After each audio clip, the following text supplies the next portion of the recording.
তার জন্য আমি বলি যে বয়স্ক মানুষদের জন্য পুনর্জন চলা সবথেকে ভালো, বা পুনর্জনে আসাটা ভালো, কারণ এর টাইম লাগুক কিন্তু ওষুধে কাজ হয়েছে। এখানে এসে তো এই 1.5 মাস ওষুধ নিয়ে গেছি, আর 1.5 মাস ওষুধ নিয়ে যাচ্ছি। পেশেন্টের আগের চেয়ে যে কাঁদরানিটা মানে উঠতে পারছিল না বিছানা থেকে, কিছুটা হলেও ইমপ্রুভ হয়েছে। মা অনেকটাই আগের থেকে অনেকটাই সুস্থ বোধ করে, আর এমনি বলছে যে না ওষুধটা খেয়ে অনেক কাজে হয়েছে, সুস্থও আছি এটা মনে করে, আর সেই কারণে আমরা ফের এখন ওষুধ নিতে এসেছি।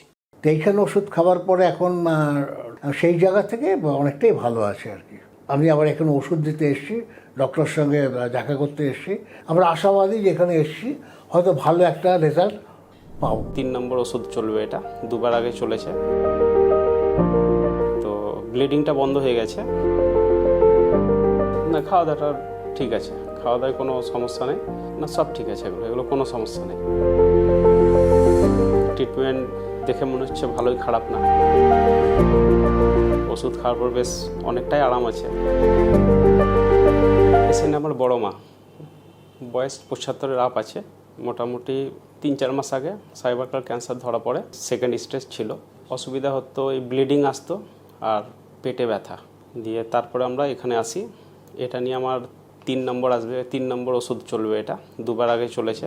তো ব্লিডিংটা বন্ধ হয়ে গেছে, কিন্তু পেট ব্যথাটা প্রথমবার যে ওষুধ খেয়ে নিয়ে গেছিলাম তখন পেট ব্যথা মোটামুটি যেখানে 3বার ওষুধ খেতে হতো সেখানে 1বার খেতে হতো দিয়ে। তারপরে এখন দেখছি ওষুধটা 2বার চলছে পেট ব্যথার, কিন্তু ব্লিডিংটা বন্ধ আছে। এখন এই পেট ব্যথাটা একটু সমস্যা আছে, তার জন্য আবার ওষুধ নিতে এসেছি আমরা এখানে।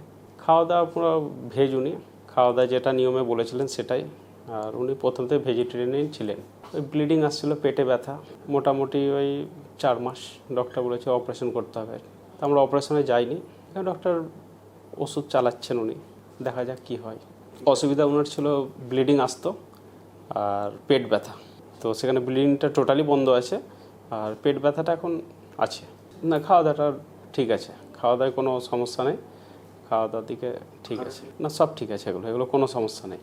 তো ডিটেলস বলতে ওনার পেট ব্যথার জন্য একটু খালি ভয় খাচ্ছেন, না তো সব আদার্স সব ওনার ঠিক আছে। খাওয়া দাওয়া চলাফেরা যেভাবে জীবনযাপন করতেন উনি এইভাবেই আছেন। ওনার তো 70-এর আপ বয়স, তো সেরকম তো আগেকার মানুষ, ওনার তো টোটাল আমাদের উপরে ছেড়ে, মানে উনি ভালো করে জানেন না যে ওনার ক্যান্সার হয়েছে। এইভাবে আমরা ট্রিটমেন্ট চালাচ্ছি ওনার। অন্য পেশেন্টকে বলবো অবশ্যই আসুক এখানে, ট্রিটমেন্ট দেখে মনে হচ্ছে ভালোই খারাপ না, যেহেতু আগে যেটা পেশেন্টের অবস্থা ছিল সে তুলনায় ঠিক আছে, ওষুধ খাওয়ার পর বেশ অনেকটাই আরাম আছে। এবার আগে দেখা যাক কী হচ্ছে।